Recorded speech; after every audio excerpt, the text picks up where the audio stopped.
Waking up here this morning in Coldfoot Camp, Alaska.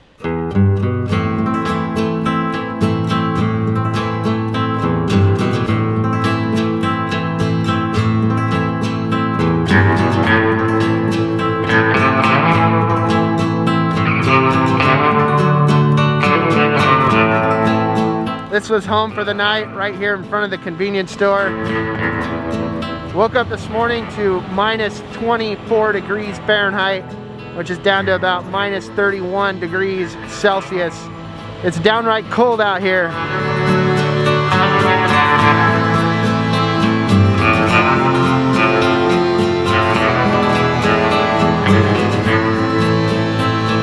But today is the day. It's summit day. It's the final push to the top of North America. For the next 241 miles north of here is some of the most extreme driving conditions that you can find on planet Earth. We've got the Brooks Range, which holds the mighty Atigun Pass, up over the Continental Divide, out across the tundra of the North Slope of Alaska, all the way to Deadhorse. This is it, guys. This is where shit gets real. All the planning, all the thinking, all the preparation, all the dreaming of doing such an adventure while living in a van. It all culminates to this point right here. We got a mountain to climb, guys. Let's go see what this adventure has to offer.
Wow, now that's a freaking mountain right there. Just how rugged those cliffs are and the ice falls. I mean, from here it looks tiny, but I'm sure up close in person that is one spectacular ice fall.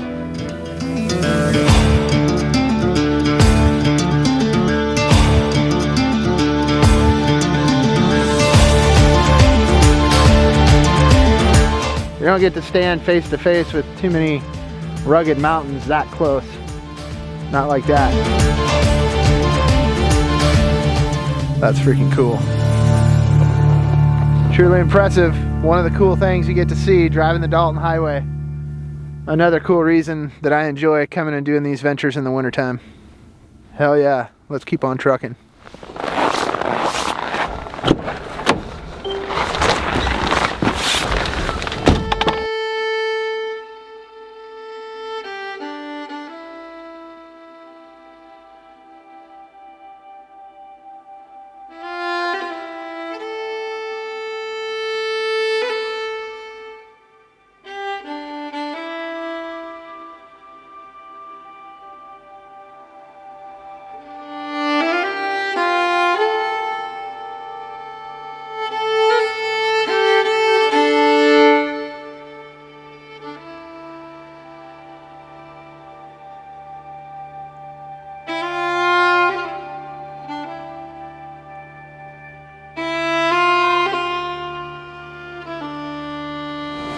Well, it is time to put the drone to work, getting into the heart of the Brooks Range. These mountains are getting quite rugged and spectacular. And luckily, we're doing this trek in 2023 and we have the technology to be able to help capture this journey with the drone. Such a unique way to be able to capture this landscape how vast it is, how rugged it is, and to truly put into scale and to perspective where we're at and what we're doing. Definitely thankful to be a filmmaker in this modern day. The home point has been updated. Please check it on the map. Okay, that is our signal. We are good to go. We are hooked up to 20 satellites. And this is now our home point. Let's go ahead and launch this bad boy. Home point has been updated. Please check it on the map. Away she goes.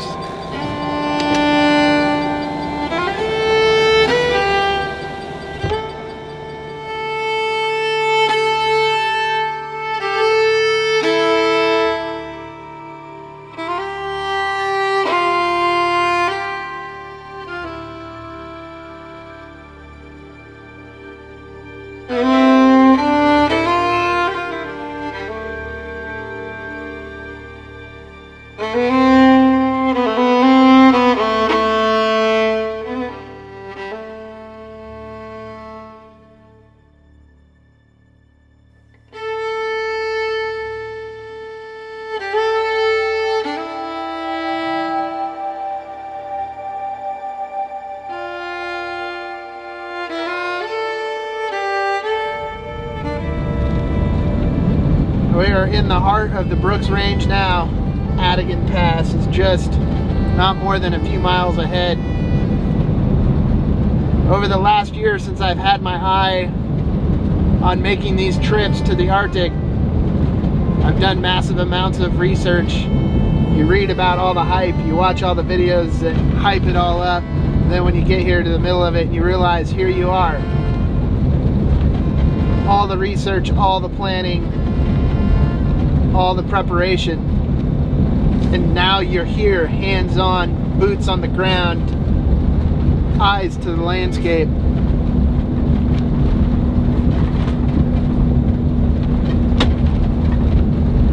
Hell yeah.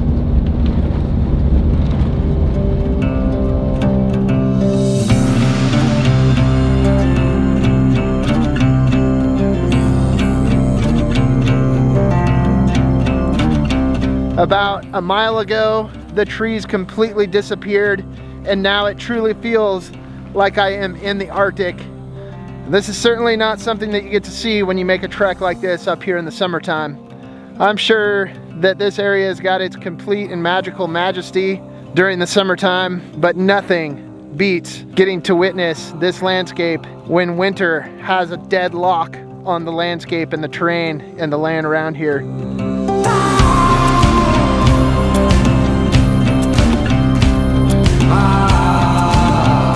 This is truly spectacular. What an amazing experience, once in a lifetime opportunity to come up here and witness Mother Nature at its most extreme conditions.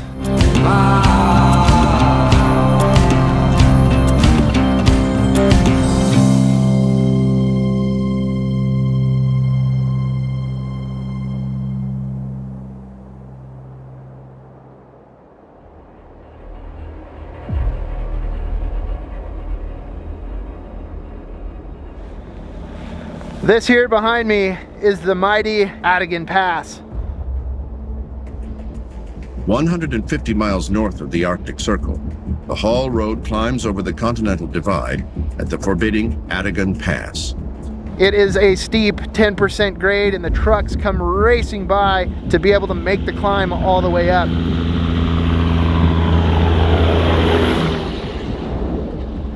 From here, they look like tiny ants climbing up the side of this mountain. It's a recipe for disaster. With more than 200 accidents a year, this is the most dangerous stretch of the entire road. This is the precipice for these trucks making it or breaking it and getting their loads up to the oil fields.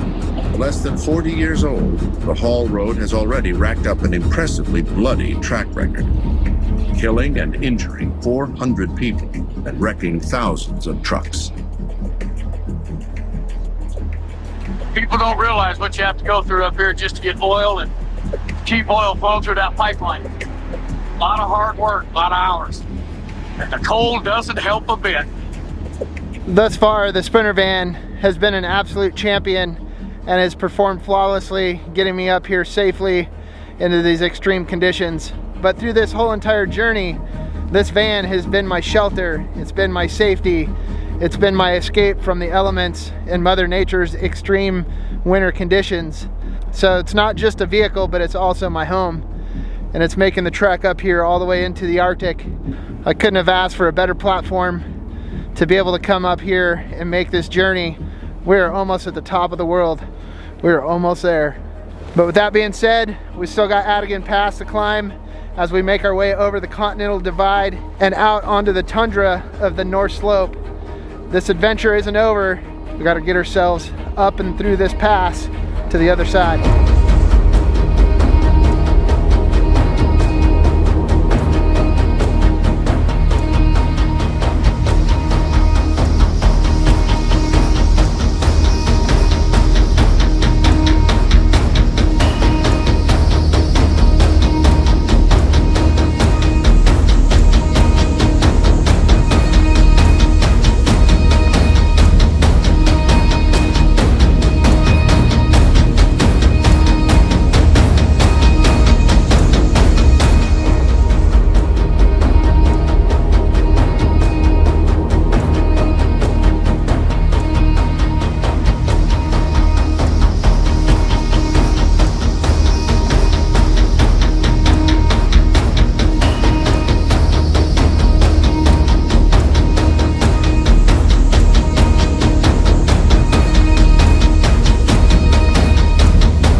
We have officially made it through Atigun Pass.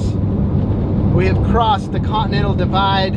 Everything from here on out flows into the Beaufort Sea, otherwise known as the Arctic Ocean. We are now coming down out of the Brooks Range and will soon be out on the tundra of the Alaskan North Slope.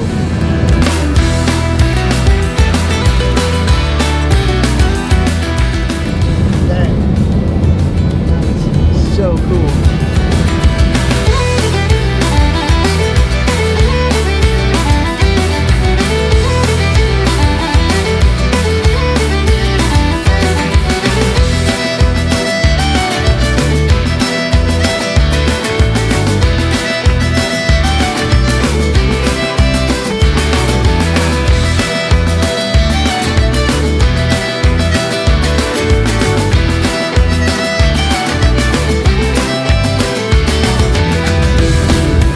Right here, this is living the van life.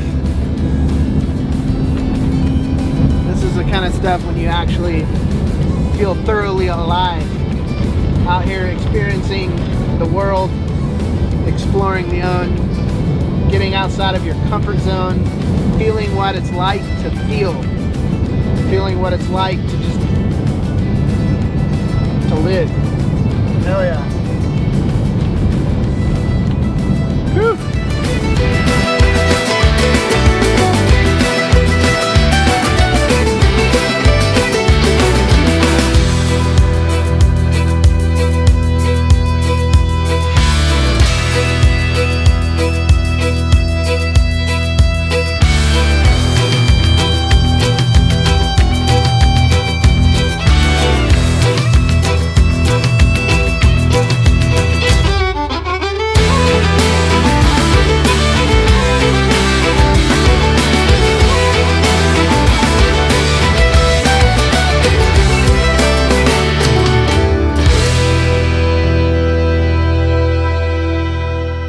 I'm currently about 50 miles from Deadhorse. The temperature has dropped to a very chilling minus 23 degrees Fahrenheit. Out here, as far as the eye can see in any direction, it is completely flat.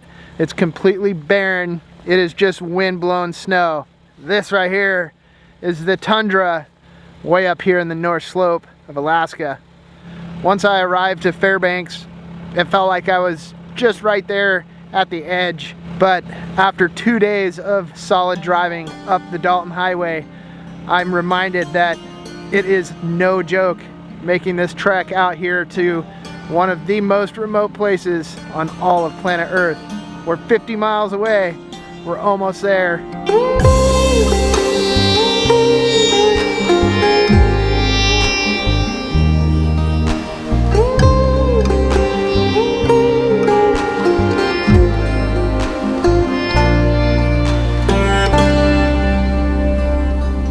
Ladies and gentlemen, boys and girls, I'd like to take this opportunity to welcome you to Deadhorse, Alaska. We have made it to the end of the Dalton Highway.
There are not many opportunities to come out on the vast, wide open tundra of the Arctic to just sit down and take in a sunset. Perhaps a once-in-a-lifetime opportunity, that is for sure. You know, as I sit here and think back over the 3,600 mile journey through some of the wildest and crazy remote landscapes, I'm reminded of what an adventure it was to get here and how truly, truly special it is to actually be sitting here in person right now, looking at this unfold before me. There's not too many people that can say that they've been to the Arctic to watch the sunset. Especially when it is minus 35 degrees Fahrenheit.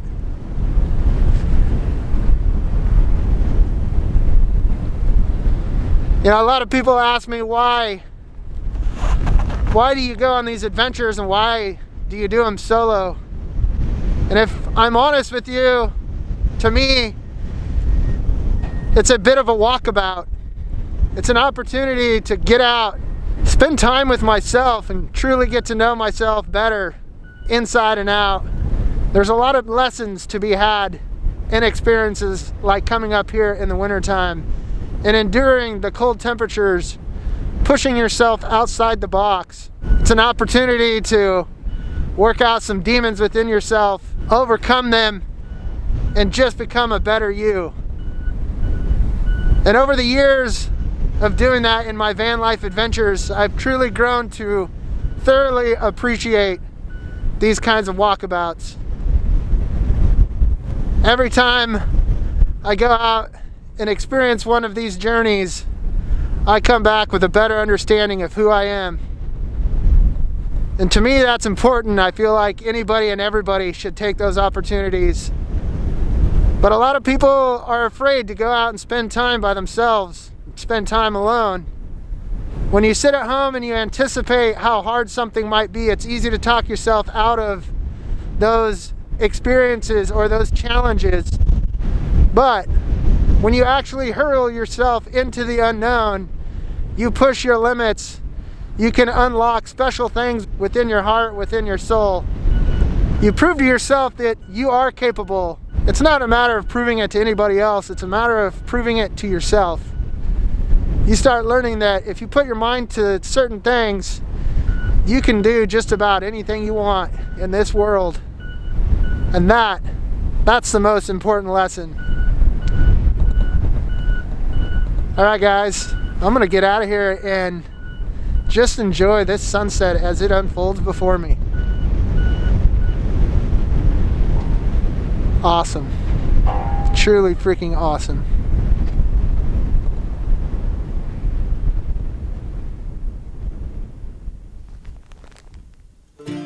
Deadhorse, baby. Deadhorse. We made it. We freaking made it. Whew! Oh my god, yeah. Damn, feels so good. It's crazy to have driven what I've just driven to arrive up here to see this kind of operation. It is like its own entire city all on its own, way up here in the middle of nowhere.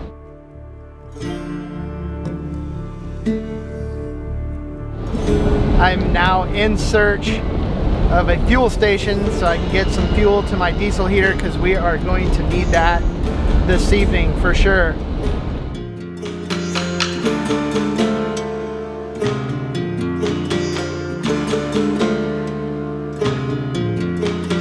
I arrived here in Deadhorse with a mere 50 miles left of range in the tank, so this fuel stop was a welcome sight for sure.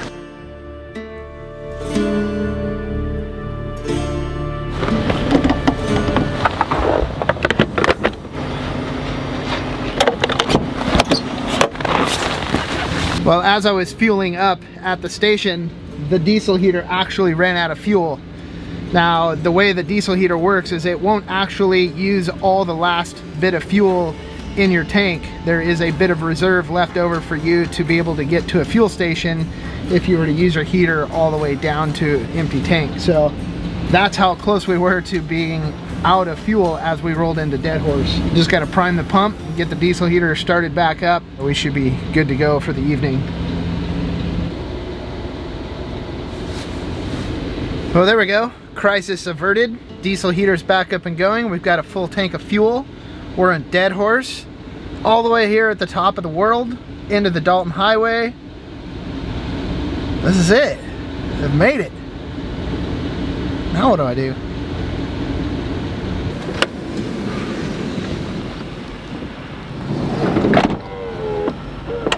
It's been quite wild cruising around town, checking out the scene.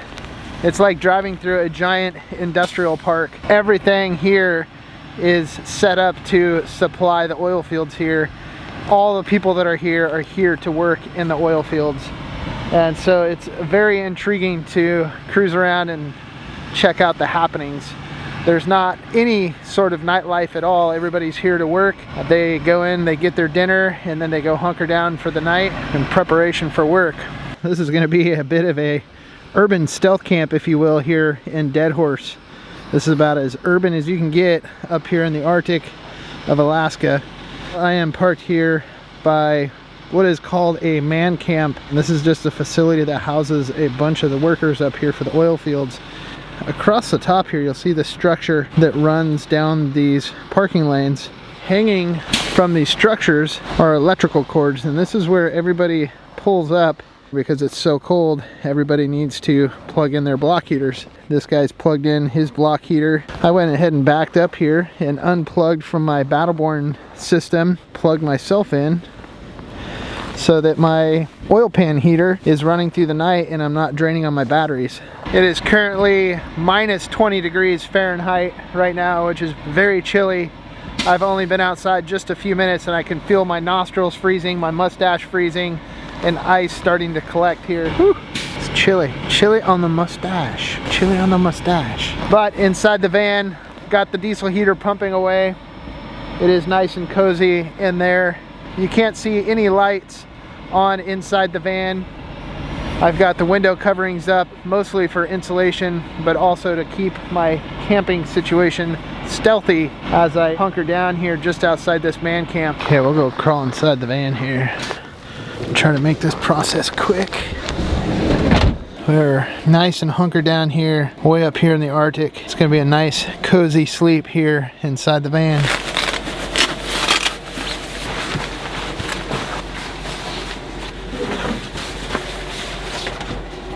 It is 54 degrees here inside the van. Top number there outside is minus 19 degrees Fahrenheit. So I've got the shiny side of the window coverings to reflect as much heat back into the van. Up here on the ceiling to make sure we're not letting any heat out of the roof vents. I've got insulated covers on those. On the front, I've got the front partition. This is an insulated with closed cell foam, and it is sealed off to keep the heat back here. Way in the back, I've got the insulated partition across the back window there. So right now we are insulated as much as we possibly can here inside the van. With the temperature in here sitting at about 54, 55 degrees, that's not necessarily the warmest or the most ideal, but considering that it is minus 20 outside, we're not doing too bad. I would consider this probably more like sweater weather here inside the van. So I think for this evening I'll probably put on my fleece pants and a hoodie and probably sleep with a stocking cap, and that should make for a nice cozy warm sleep, all while it is frigid cold outside. Alright guys, I'm gonna kick back, enjoy some music and a book, and just relax after a long day's drive. I tell you what, that drive was long. There's a lot of hours and a lot of miles across that tundra once I got down out of the Brooks Range. I thought I was never going to get here to Deadhorse. So, but nonetheless, made it. All right.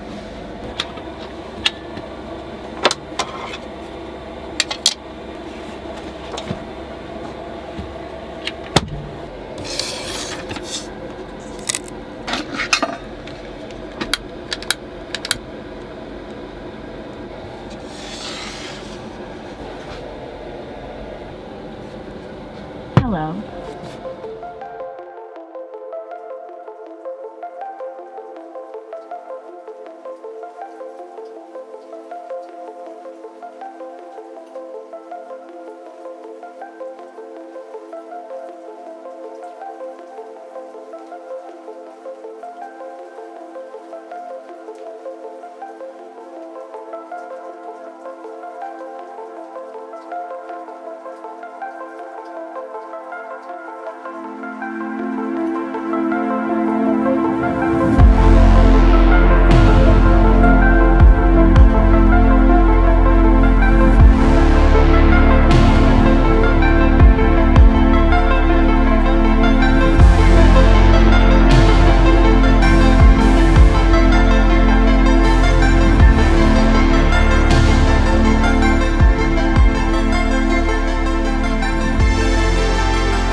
(1:52 a.m.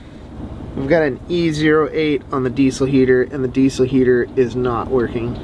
It's minus 25 degrees outside.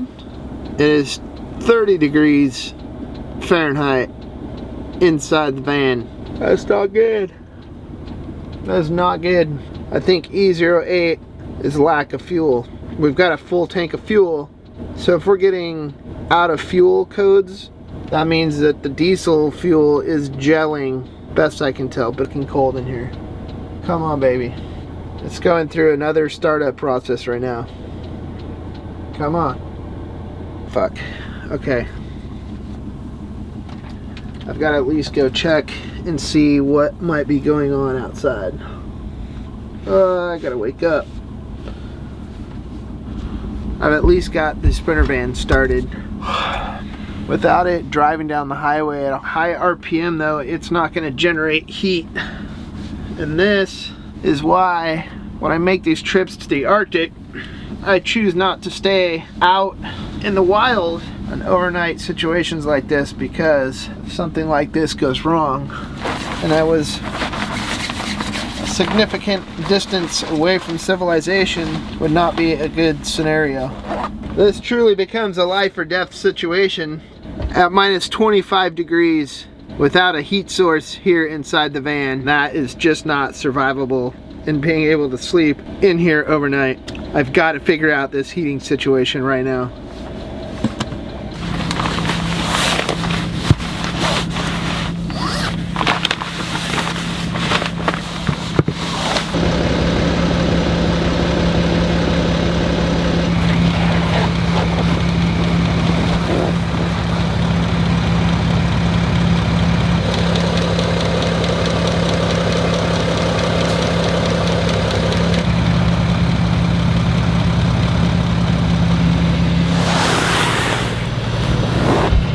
Aha! I found the problem! I found the problem! This is good, this is good.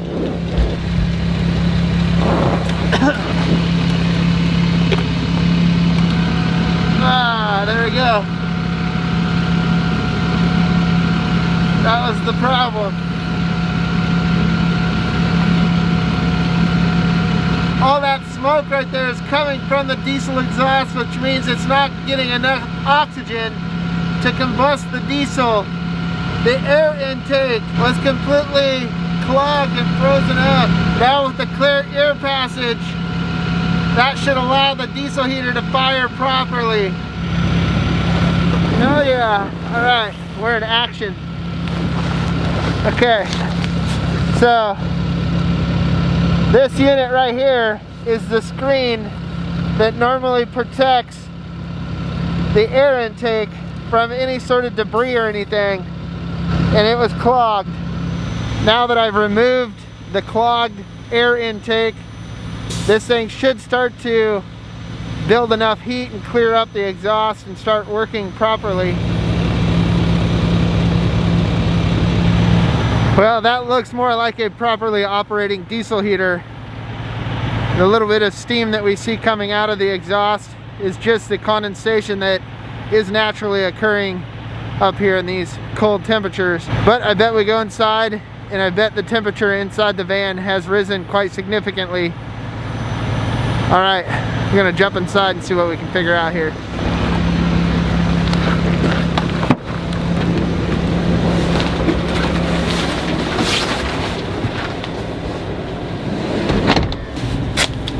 Okay. Yes. Yes, yes, and yes.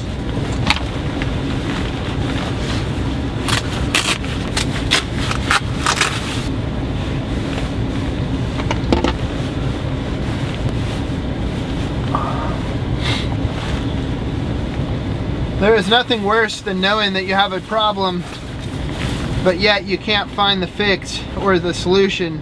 But when you actually find the culprit of the problem and you're able to resolve the issue, then you know you found the fix. There's satisfaction in that, especially when your life depends on it.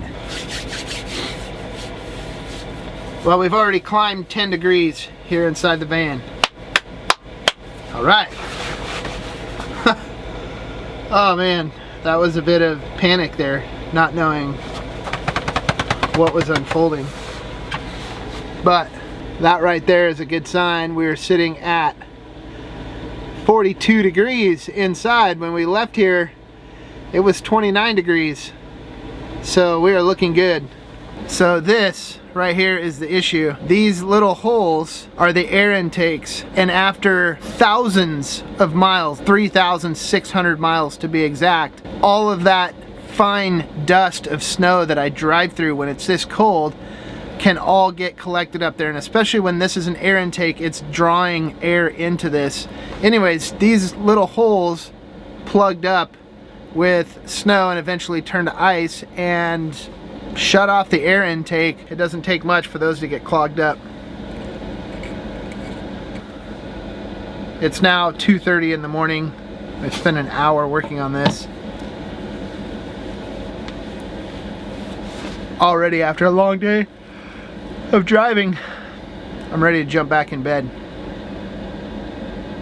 Alright guys, I'll catch you in the morning. Hopefully, make it through the night.